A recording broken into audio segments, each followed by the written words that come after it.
Hello students, आपके किए हुए प्रॉमिस के लिए मैं आज आप सबके सामने लेकर आई हूँ पॉलिटिकल साइंस में सीबीएसई के द्वारा दिया गया नया चैप्टर अरब। इसके लिए चैप्टर नहीं है, it's only a 1 unit and आप लोगों को मैं इन्फॉर्म कर दूँ कि इसके ऊपर 1 या 2 मार्कर से ज़्यादा कुछ आने वाला नहीं है। बट इशू यहाँ पर ये आ जाता है कि जब 1 या 2 मार्कर वाला टॉपिक ही है तो हम उसके लिए इतनी डिटेल में क्यों जाए। ऑफकोर्स इसके पीछे रीज़न है क्योंकि हमें नहीं पता कि वो कौन सा 1 मार्कर या 2 मार्कर है जो हमें नंबर दिलवाने वाला है। तो हमें किसी भी पर्टिकुलर टॉपिक को करते समय उसकी हर उस चीज़ को देखना पड़ेगा जो उसमें बहुत सिग्निफिकेंट रोल प्ले कर रही होती है। जैसे कि अरब स्प्रिंग जो टॉपिक है ये 2010 से 2011 के बीच के कुछ ऐसे इंसिडेंट्स के बारे में बता रहा है जिसने उस पर्टिकुलर एरिया के पूरे ही मैनिफेस्टेशन को, पूरे सिस्टम को या कंटेम्प्रेरी वर्ल्ड को बहुत अफेक्ट किया था।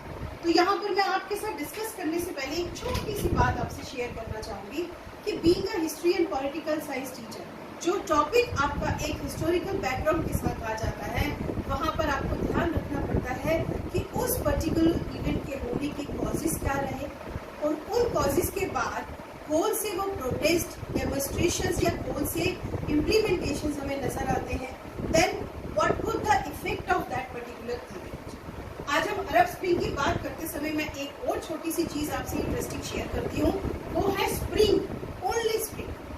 Spring is the autumn spring, summer spring season. What is that season? Change.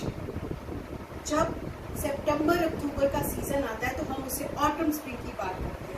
जब वो समर स्प्रिंग आने लगता है तो हम मार्च के बाद के पीरियड की बात करते हैं। क्या आप लोगों ने कभी देखा कि इन दोनों स्प्रिंग्स में एक कॉमन चीज ये होती है कि गर्मी से सर्दी का मौसम आना और सर्दी से गर्मी का मौसम आना, जो आपके पूरे बॉडी सिस्टम को, आपकी सराउंडिंग्स को बहुत ज्यादा इफेक्ट करता है। इसी तरीके से जब ये वर्ड यहाँ पर इस्तेमाल किया गया, उसका पर्पस भी यही था कि जो कंटेम्प्रेरी वर्ल्ड में कंडीशन उस समय चल रही थी उसमें क्या क्या चेंजेस आए और उन चेंजेस के कारण क्या हुआ। और इस पर्टिकुलर वर्ड अरब स्प्रिंग को उठाने का जो बीड़ा लिया था वो लिया था मीडिया ने। मीडिया डेफिनेटली बहुत इंपॉर्टेंट रोल हमारी लाइफ में प्ले करता है और वेस्टर्न मीडिया ने ही इसको ये नाम दिया अरब स्प्रिंग। उसका एक रीजन, अगर आप लोगों ने 9th-10th में हिस्ट्री पढ़ी हो और आपने फ्रेंच रेवोल्यूशन, रशियन रेवोल्यूशन या अमेरिकन रेवोल्यूशन के बारे में पढ़ा हो तो आपको वो वर्ड बहुत अच्छे से याद है, revolution. What it means? It means something. Revolution means a dissent from the people who were living there at that time. Is it we are not ready? We are not ready to be a part of this new system. We want something else. French revolution के time पर Louis के against होने वाला, Russian revolution के time पर jar के against होने वाला, इंडिया में ब्रिटिशर्स के अगेंस्ट 1857 रेवोल्यूशन होने वाला, ये बहुत सारी चीजें हैं जो इस स्प्रिंग में से ही निकल के आ रही हैं। ये स्प्रिंग वर्ड अब मॉडर्न वर्ड हो गया है। अगर मैं इसको हिंदी भाषा में बोलूं तो ये वही बात है कि जो पर्टिकुलर पॉलिटिकल और सोशो और एडमिनिस्ट्रेटिव सिस्टम चल रहा है हम उससे सेंट नहीं रखते हैं, हमें ये सिस्टम नहीं चाहिए, हमें कुछ अलग चाहिए। तो वो अलग आना जो है डेफिनेटली एक रिवोल्ट होता है या एक रेवोल्यूशन होता है। उस रेवोल्यूशन को आज हम यहाँ डिस्कस करने जा रहे हैं। अरब स्प्रिंग का मीनिंग वेस्टर्न मीडिया ने जब उठाया उनकी रेफरेंस 1848 वाला रेवोल्यूशन, फ्रेंच रेवोल्यूशन 1748 और 1848 में जब यूरोप में रेवोल्यूशन हुआ। उस पर्टिकुलर रेवोल्यूशन का मतलब ये था कि उस समय पर चलने वाला वो पॉलिटिकल सिस्टम जो भी था उसमें कहीं ना कहीं मोनार्क था, उसमें कहीं ना कहीं डिक्टेटरशिप थी जिसे बहुत सारे लोग एक्सेप्ट नहीं कर रहे थे। तो इस पर्टिकुलर पीरियड को उस अपहेवल के चलते यूरोप में जब सिस्टम चेंज हुआ तो उसे भी यूरोप स्प्रिंग का नाम दिया गया। और इसी तरीके से जब इन कंट्रीज में, मिडिल ईस्ट कंट्रीज में जो बेसिकली इस्लाम रिलीजन को फॉलो करती थी, वहां पर जब इसी तरीके का रेवोल्यूशन आया तो उसे नाम दिया गया अरब स्प्रिंग, दैट इज इन दिसंबर 2010। तो मैं उम्मीद करती हूँ कि आपको ये मीनिंग समझ में आ गया होगा। अब इस मीनिंग की सिर्फ 2 चीजें हमें याद रखनी बहुत जरूरी है। एक हमारे लिए इम्पोर्टेंट हो जाती है date. What was the date when it started? It was 17 December 2010। And another thing which is important, that is about political upheavals or what is about the contemporary political system के against होने वाली एक चीज, ये आपको समझ में आ गया होगा। सेकेंड टॉपिक हमारे लिए आ जाता है कि इसके कॉजेस क्या है। डेफिनेटली मैं आपसे बार बार यही बात कर रही हूँ, अगर मुझे कोई सिस्टम पसंद नहीं है लेकिन मैं अकेला हूँ तो मैं रेवोल्यूशन नहीं ला सकती। मुझे और लोग चाहिए ऐसे जो मेरे साथ खड़े हों उस पर्टिकुलर एडमिनिस्ट्रेटिव या पॉलिटिकल सिस्टम के अगेंस्ट बात करने चाहिए। तो कई बार क्या होता है, हिस्ट्री को पढ़ते समय जिन्हें मैं मानती हूँ पर्सनली, मैंने 3-4 चीज़ें देखी हैं। इवन उसके कॉजेस, उसके इम्पैक्ट या उससे पहले उसकी इम्प्लीमेंटेशंस या कौन कौन सी घटनाएं उस समय पर हुई, then impact and then current scenario.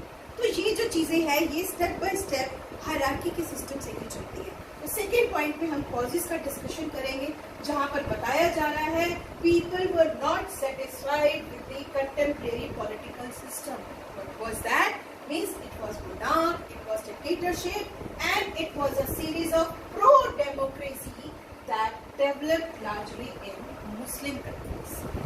Middle east की बहुत सारी कंट्रीज जहां पर कुछ ना कुछ ऐसा होता चला गया जो कारण बनते चले गए कि उस समय के पर्टिकुलर पॉलिटिकल सिस्टम को हटा दिया जाए, और उसमें इंक्लूड कंट्रीज थी ट्यूनीशिया जहां से वो स्टार्ट हुआ, Morocco, Syria, Libya, Egypt and many.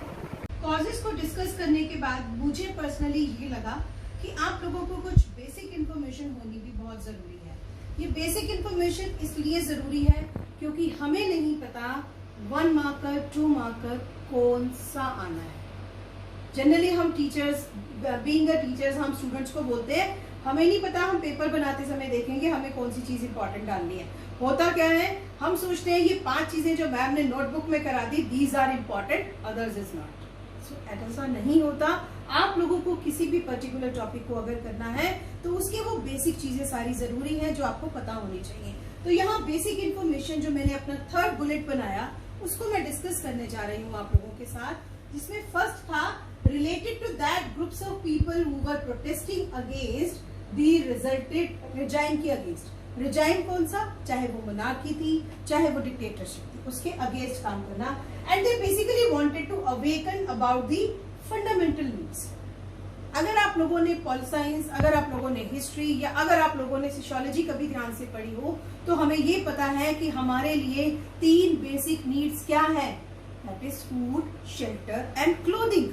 अब सोचिए अगर ये तीनों चीजें नहीं है या इन तीनों की चीजें तो है, ये तीनों चीजें तो हैं बट किसी ना किसी मात्रा में वो कम पड़ रही हैं, तो हमें इसके अगेंस्ट फाइट करना पड़ेगा। That is poverty, that is unemployment, that is corruption. So it was like Arab Spring was basically a struggle against corruption, unemployment and poverty. One more thing which is very important, that it was basically the goal to increase democracy and cultural freedom. What is this cultural freedom? India के fundamental rights या India के constitution को पढ़ते समय हमें बहुत अच्छे से समझ में आता है कि हमारा देश मल्टीपल रीजनल लैंग्वेजेस के साथ, कल्चर के साथ, फूड्स के साथ, क्लोथिंग के साथ, सेलिब्रेशंस के साथ बना हुआ है। तो हमने इंडिया के कल्चरलिज्म को बहुत ही इजी और अच्छा सा शब्द दिया हुआ है, धर्मनिरपेक्षता या सेक्युलरिज्म, जहाँ किसी भी एक धर्म को पर्टिकुलर इंपॉर्टेंस नहीं दी जाती, सभी लोगों के साथ इक्वली ट्रीट किया जाता है। वहां पर ये डिमांड क्यों उठी, क्या रीजन था, और अगर वो मुस्लिम कंट्रीज थी तो उन लोगों के साथ ऐसे क्या इश्यूज आए होंगे जिसकी वजह से उन्हें कल्चरल फ्रीडम और डेमोक्रेसी की नीड पड़ी। This is also important basic information. 3rd bullet is that is also included human rights. Tunisia में जब फर्स्ट जो सुसाइड किया गया, जिसने सेल्फ असेसिनेट किया खुद को, उस इंसान का नाम था मोहम्मद बouazizi। उसने ये काम 17 दिसंबर 2010 को किया, जो एक छोटा सा वेजिटेबल वेंडर था। मैं पर्सनली मानती हूँ कि छोटा काम करने पर आप सिर्फ रोज की रोटी रोज खाने वाले बन जाते हैं। आपकी ज़रूरतें बहुत लिमिटेड होती हैं, लेकिन कुछ अधिकार तो चाहिए, कुछ फंडामेंटल चीज़ें और भी तो चाहिए। क्या मैं सारी ज़िंदगी एक छोटी सी रेडी लगाकर ही काम करता रहूँ? मैं इस टॉपिक की डिटेल में बहुत ज़्यादा जाने की कोशिश कर रही थी, लेकिन आप लोगों के हिसाब से मुझे लगा कि ये बेसिक इन्फॉर्मेशन भी आपको हेल्प करने वाली है। So it was about human rights. What are these human rights? क्या हम किसी जज के पास, क्या हम किसी कोर्ट के पास जाकर अपने ह्यूमन राइट के लिए बात करेंगे? नहीं। बीइंग अ बायोलॉजिकल पर्सन, जब मैं पैदा हो रहा हूं तो मेरे 3 बेसिक राइट्स हैं, फूड, शेल्टर एंड क्लोथिंग। मुझे इससे कोई लेना देना नहीं कि मैं गरीब परिवार में पैदा हुआ या मैं अमीर में पैदा हुआ या मैं और भी अमीर पैदा हुआ या मैं किसी राजा के घर पैदा हुआ, लेकिन वो मेरे बेसिक राइट्स होने चाहिए मेरे पास। मेरा इस्तेमाल किसी भी तरीके से, गलत तरीके से, जबरदस्ती, बिना किसी मेरी परमिशन के हो तो वो गलत है। तो ह्यूमन राइट्स हमें इस बात की इंफॉर्मेशन देते थे। सेकेंड हमारे लिए था, हम डिक्टेटरशिप को हटाना चाहते। Dictatorship is what you people understood it well in your 11th class as well as in your 10th class, when we have done about Napoleon, when we have done about other people, Bismarck, and there were many other people. So it is about dictatorship को हटाकर particularly democratic system को लाया जाए। What is democracy? बड़ा simple सा फंडा जो हम लोगों ने हमेशा से कर रखा है, to the people, for the people, by the people। लोगों का, लोगों द्वारा चुना गया शासन। टाइम पीरियड की बात नहीं हो रही है, यहाँ सिर्फ एक लोकतंत्र की बात हो रही है। तंत्र क्या है? लोकतंत्र का मतलब है वो पॉलिटिकल और वो प्रशासनिक व्यवस्था जिसमें लोगों की मर्जी और लोगों के लिए काम किया जाए। अगर वो नहीं है तो वो डिक्टेटरशिप, उसको खत्म करना जरूरी था। तो हमने ये कोशिश की यहाँ समझने की कि नई जरूरत पड़ रही थी डेमोक्रेटिक सिस्टम को करने की। तो यहाँ पर ये बेसिक इंफॉर्मेशन मैंने आपको दी। सो स्टूडेंट्स, अब इस बेसिक इंफॉर्मेशन के बाद हम आते हैं मेन टॉपिक पर कि अरब स्प्रिंग की स्टार्टिंग में क्या चीज इंपॉर्टेंट है। इमीडिएट कॉज, जैसे कि हम 1857 के बारे में जब बात करते हैं, इमीडिएट कॉज क्या था? मंगल पांडे। क्या पता लगा कि छावनी में इस्तेमाल होने वाले कारतूस में सुअर और गाय की चर्बी मिलाई गई है, जिन्हें मुंह से छीलना पड़ता था। तो जो एक विद्रोह हमें 1-2 महीने बाद शुरू करना था, उस इमीडिएट कॉज की वजह से वो जल्दी शुरू हो गया। और इस तरीके से एक प्रॉपर चीज अगर मैनेजेबल तरीके से नहीं हुई तो वो सफल और असफल दोनों के बीच में रह जाती है। तो यहाँ हम इमीडिएट कॉज की बात कर रहे हैं, जो यहाँ पर इस बेसिक चीज को, इंफॉर्मेशन को हमें दे रहा है, why we need human rights. मेरा अधिकार मुझे दिया जाए। तो इसके इमीडिएट कॉज में हमारे पास आता है ट्यूनीशिया का वो वेजिटेबल वेंडर जिसका नाम था मोहम्मद बौअजीज। उसने अपने आप को एक लोकल ऑफिस के सामने जिंदा जला दिया। आपको नहीं लगता सच में ये मजबूरी ही रही होगी? रीजन क्या था कि उसे गिरफ्तार कर लिया गया था इस बात के लिए कि उसे लाइसेंस एक स्टॉल, वेजिटेबल स्टॉल लगाने का नहीं दिया जाएगा। वो उसका फंडामेंटल राइट था भाई, बेसिक जरूरत है। जरूरी नहीं है कि हर इंसान गली गली जाकर सारा सामान बांट सकता है। एक स्टेबिलिटी के लिए अगर उसने एक स्टॉल की डिमांड रखी और वो नहीं पूरी हुई तो he set him on fire। और ऐसी खबर फैलते हुए देर नहीं लगती। ये चिंगारी नहीं थी, ये एक सच की बात थी, ये एक अधिकार की बात थी जो पूरे ट्यूनीशिया में फैलती चली गई। और उसकी डेथ के बाद वहां पर प्रॉपर एक पीपल प्रोटेस्ट चालू हो गया। उस पीपल प्रोटेस्ट के स्टार्ट होने के बाद मैं आप लोगों के साथ बाकी कंट्रीज की मैक्सिमम डिटेल की तरफ ना जाकर सिर्फ आपको टाइमलाइन देना पसंद करूंगी। You know why? टाइमलाइन अगर आपने देखी हो तो आपकी पॉलिटिकल साइंस की बुक्स में proper timeline, first book world contemporary world politics जो है उसमें दी हुई है। और टाइमलाइन से आने वाले जो क्वेश्चंस हैं, I was also surprised when I have seen many of the question papers of last 10 years as well as the new super papers. They have given the timelines questions and sometimes even teachers are not able to express. So this particular timeline is very important. It is not only giving you detail about Tunisia, it is also giving you information कि Tunisia के बाद वो कौन कौन सी countries थी जहां पर किसी न किसी तरीके से विवाद, किसी न किसी तरीके से विद्रोह, विरोध, प्रोटेस्ट या डिमांड्स शुरू हो गई। और किस तरीके से इन डिमांड्स और डेमोन्स्ट्रेशंस ने, प्रोटेस्ट ने सिविल वॉर का रूप ले लिया। और ऐसे में सबसे इंपॉर्टेंट रोल किसका आता है? स्टेट हेड का। So what was that? See, जनवरी 14 और 17 president of Tunisia Zine el Abidine Ben उसने रिजाइन कर दिया और वो सऊदी अरेबिया भाग गया। ऐसे चलेगा सिस्टम? सोच के देखिए। जनवरी 25, 2011 पहली बार इजिप्ट में मास प्रोटेस्ट हुआ कोऑर्डिनेटेड कि हमें अथॉरिटेरियन डेमोक्रेटिक सिस्टम नहीं चाहिए, हमें सिर्फ डेमोक्रेटिक सिस्टम चाहिए। सो इजिप्ट में भी यही हुआ। उसके बाद हम देखते हैं कि ये प्रोटेस्ट जब बहुत सारी मुस्लिम कंट्रीज में होता चला गया तो एक टैगलाइन नजर आनी शुरू हो गई। That tagline was days of rage. For what? To oppose authoritarian governments and demand democratic reforms. What? The protests got one particular stage that is known as Days of Rage against or opposing authoritarian governments and demanding democratic reforms, where in Egypt the President Hosni Mubarak stepped up. So then at that time there were elections and some other political leader came into the power and he has given maximum reforms to the people of Egypt. So after Egypt, that was the number of March 2011, it was Syria, where the protest was about pro-democracy protest and where the Bashar al-Assad dictator declined and he also fled away. Next there is May 2011 in Morocco. Police beat thousands of protesters and dismissed the people, the protesters. They dismissed unpopular officials to constitutional change. So it is basically about not only the human rights, it's also about their fundamental rights which they actually need. Next is about August 2011.